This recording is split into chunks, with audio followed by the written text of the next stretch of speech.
sector, we would not be where we are today. So I really, really want to give a shout out to BQ Energy, to the energy sector for coming in and investing in this project. But for them, we would not be standing where we are today. So please give it up to Paul Coran. Paul. Thank you and good morning. In so many ways, it's an honor to be here this morning. It's an honor to speak in front of three people who end every single conversation we have them with the words, "How can I help?" That's unusual, frankly. We go around the country, our business is to go around the country and look for landfills and brownfields to redevelop with renewable energy. We're good at it. And we've worked hard on this project to make it a success, and we haven't gotten there yet. But it is a collaborative effort, and it's a collaborative effort that works well, because if we need something from the mayor, if we need something from the congressman, they've given us their cell phone numbers. And we don't use them very frequently, but we know that they're there. This project, I'll talk a little bit nerdy for a second here. It's Earth Day. And it'll be 150,000 solar panels in the areas behind me and off to the right. We think of it as three different types of projects. About 50 megawatts, which will be south of that road. We call it the utility scale project. That'll be connected to CenterPoint, and it'll go into the grid. We have a community-based project, which will be north of Incinerator Road, another 2 megawatts. And then we have a battery storage component, 150 megawatts, which will be located along the creek down here. The battery storage, everybody talked about resiliency in the ERCOT situation about a year ago. That's the key. We have to make sure that the power we make, those clouds up in the sky that come by from time to time, the power coming out of here can be smooth and reliable because of our battery storage component. We're doing this right. Another nerdy thing that I want to just emphasize, and that is the location. This is a dump. It's a dump with a history that, frankly, is rather horrible to tell. But it's a land that is a waste in every sense of the word. Redeveloping this real estate for a renewable energy purpose is just a perfect idea. There is no downside. We've done this around the country. We talk about this being the largest urban landfill-based solar project when it's finished. It's currently the largest is in Annapolis. We developed it a couple of years ago. This one will be 4 times that size. It's going to be a very large impact into the energy situation of Texas. The most important part of it, though, is that we all hear about renewable energy. We see these wind towers out in West Texas. We see solar farms out in West Texas. We see lots of renewable energy coming. But it has to get from West Texas to here. Here is where the energy should be generated. Congressman Lee had it perfectly said. The electricity should be generated on top of people's houses or in people's communities, and then we don't have to worry about transporting it halfway across Texas. This is the best renewable energy site in the country for generating 50 megawatts. And when we finish with it, it will be a showpiece that the rest of the world will copy. I can't say enough, Mayor, the mayor, the congressman, the community have all been incredibly supportive. Frankly, they've been patient. It is not easy to convince people that we want to turn an unmaintained landfill into a community showpiece. It's the right thing to do. It's an awesome responsibility, and it's one we take very, very seriously. I can't wait to come out here again next year, as the mayor says, speak to you again, and speak to you again with a bigger smile on my face saying, look at what we did. Thank you all for coming today. Thank you, Paul. And if you heard what he said, 4 times larger than the largest one that currently exists in the country. It speaks to who we are in this city, in this state. We say you go big or you go home. We're going big in Sunnyside, which is a good deal. Look, I do want to acknowledge now. Yeah, let me step aside for the mayor. She know I love her, and she's a little mad with me because I wore a few phone calls. So let me make up to her right now on Earth Day, before she comes to the mic. She knows how much I love me some Mayor Sandra Hines. My phone wasn't working. That's the only reason why I didn't call you. But I met with Sandra Hines along with the other partners on this project in my office 2 years ago. 2 years ago, 2019. In 2019. So she's been with this project from the very beginning, and she resides, and take care of so many folk right here in Sunnyside. Let me bring up Sandra Massey Hines, Mayor Sandra Massey Hines, for comments on this project. Thank you, Prince Charming. Good morning to everyone here. Thank you for this opportunity for you to be in the presence of history making here in Sunnyside. I play a dual role here, and I'm going to just be brief with what I'm saying. I am the president of Sunnyside Community Energy Group, and they are not present today. Just we have a lot of events going on today with kids and a job fair. Speaking of job fair, we're providing over 300 jobs to this community and those persons throughout the city that are in need of a job. We have immediate openings. They are ready for you to come now. I have 250 with another solar energy company. But they're ready, 18 and up. But we're waiting on you to invite young people, veterans, seniors, and the community to come to Houston Community College over off of Airport and 288. I think that's 1990 Airport Boulevard. We're hiring. We're open, on the spot. We're looking for you. God bless you. Let me thank Mayor Hines for that.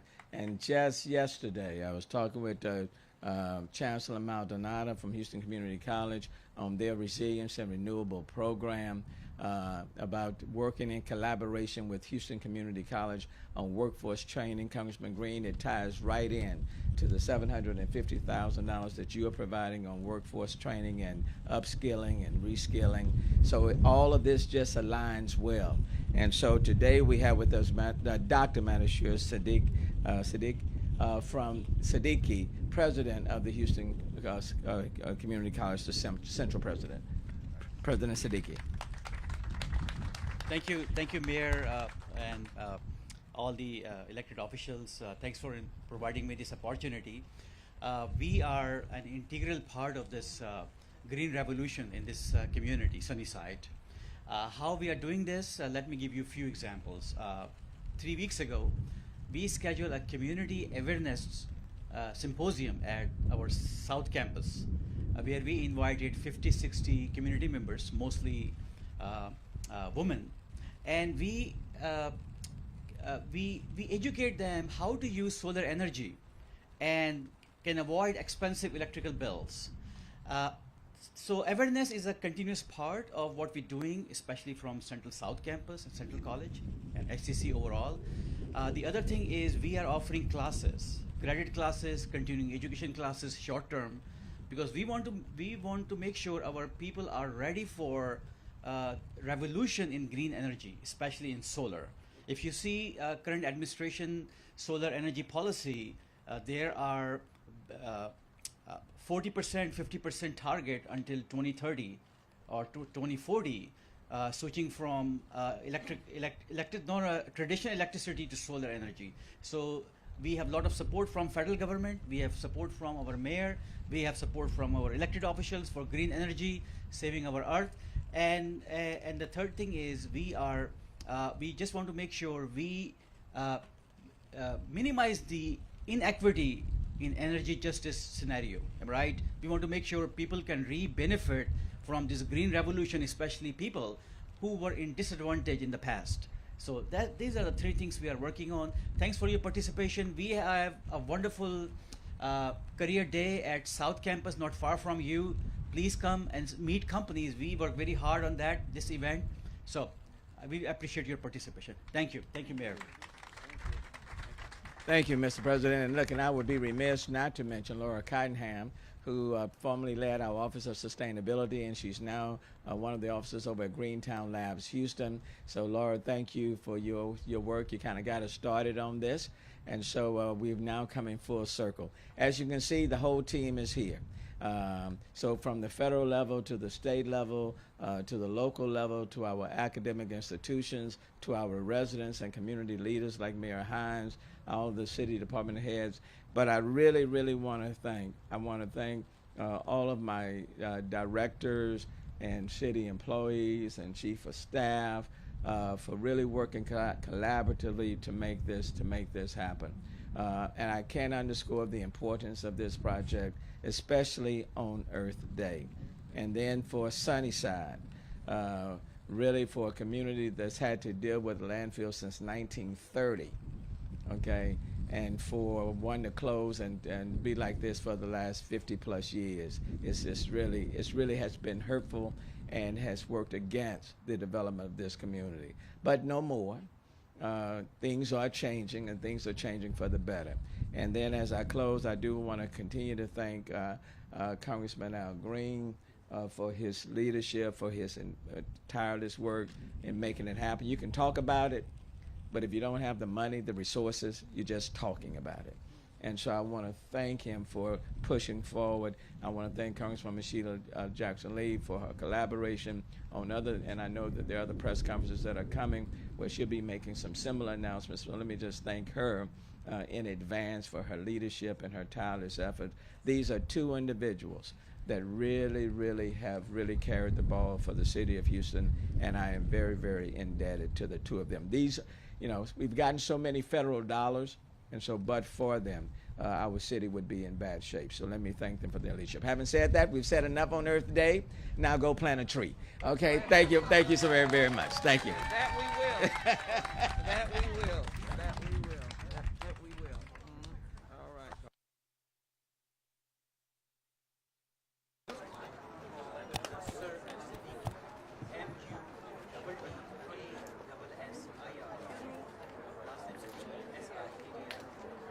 Okay, I think it's Okay, yes. 1 second. One second. I'm sorry. I think there's a question. I'm sorry. Yes. I'm sorry. Okay. I'm sorry, he unplugged real quick, but the mayor's got to go, so we Okay. can hurry. Okay, Mayor, after yesterday's announcement that Lyondell Basin will be shutting down its Houston refinery next year, do you expect other energy companies to do the same? And could this initial push toward green energy start spreading impacting a lot of workers in Houston? Those are the questions from KHNU. Yeah, and I don't think that was that much of a surprise about them shutting down Lyondell, and certainly Andy, the Chief Economic Development Officer, can speak even more to it.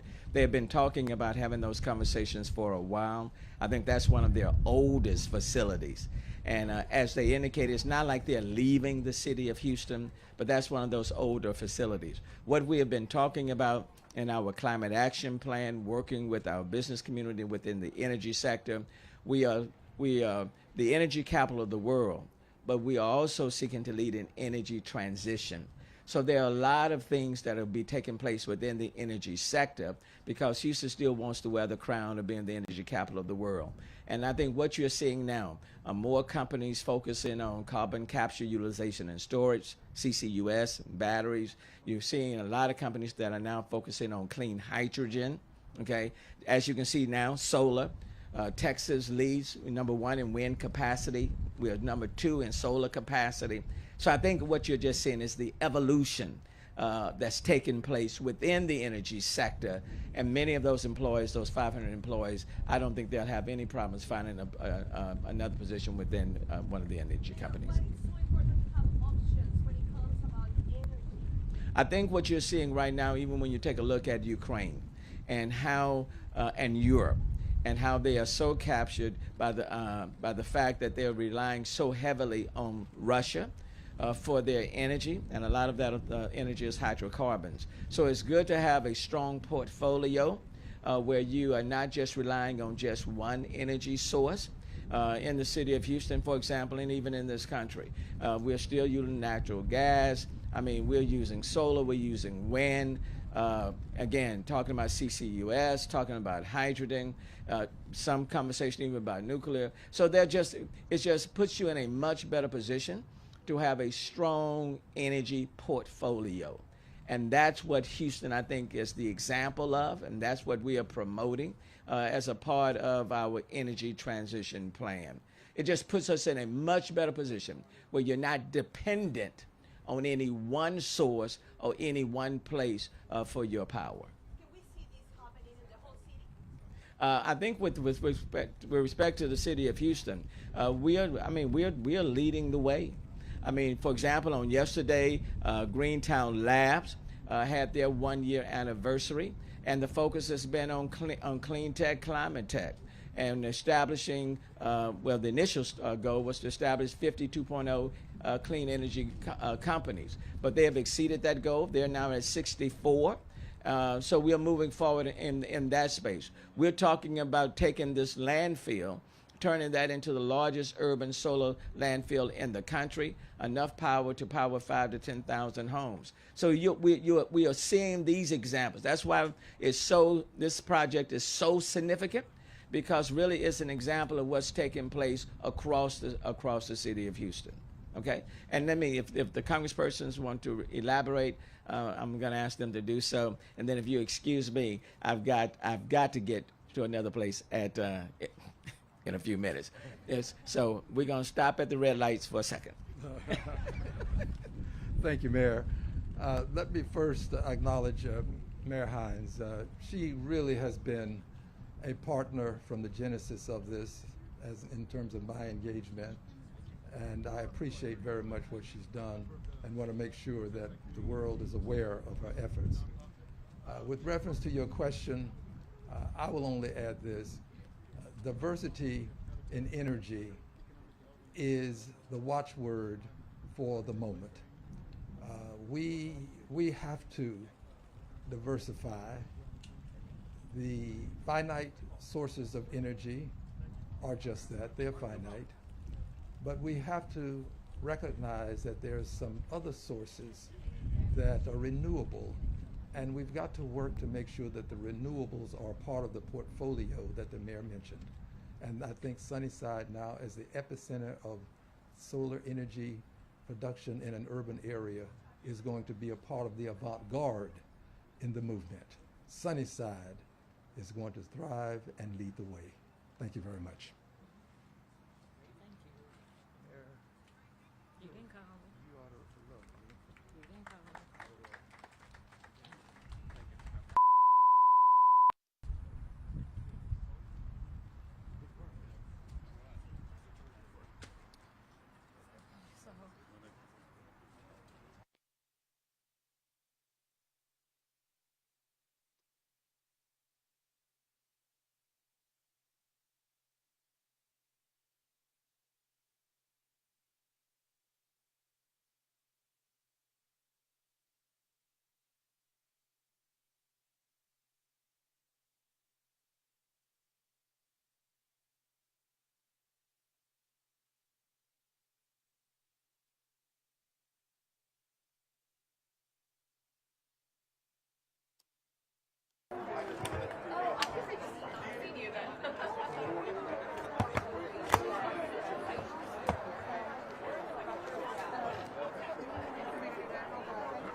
Yeah, not yet.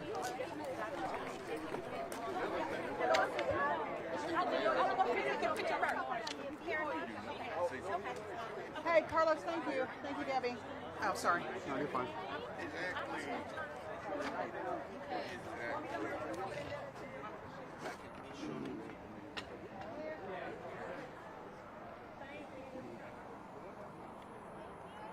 So the panel will be making some energy, and I'm going to short the leads together, and there'll be a big spark. Okay. And it's okay. And a big explosion. My job is to talk about Oh, your shadow. Oh. Wait. Well, it's not such a... Let's turn it around this way a little bit. Pull it over. Manny, ¿quieres que le acerque el micrófono para que narre lo que dice? I wish there was a big spark. It's just a small spark. But that's the solar energy right there.